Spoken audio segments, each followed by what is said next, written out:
die patiënt van my wat al twee keer die heupvervanging moes kry. Hy werk nou lankal van die huis af, hy kry programme, dan doen hy slegte skuld, soek hy mense wat wegraak. En hy stig maatskappye en sulke goed. Maar nou het hy geval waar pa na hom gekom het, want die dogter is nou al 24.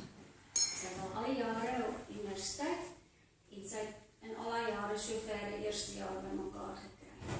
Nou kan hy nie meer vir haar betaal nie, maar die wet verplig jou blijkbaar tot 'n kind werk of tot hy by vlak is, moet jy vir hom onderhou en betaal.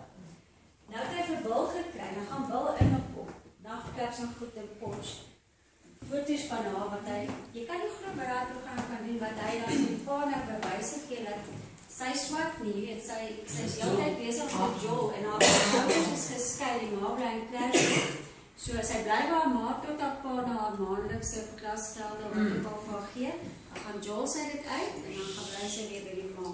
Nou sit ek en dink aan jy wat sê van die patiënt wat die medies nou nie wil, ek bedoel hy is afhanklik waar hierdie ou dit nou anders wil bewys dat sy dogter die geld kos, kan hy dalk ook bewys dat hierdie ou kan nie vir self, dit is nie so. Sandra, as 'n volwassene, ons sit nou volwasse voortvorm, anders het hy net soms. Maar dit is 21 is hulle so, maar dis baie, dis nou baie geld. En hy kan nie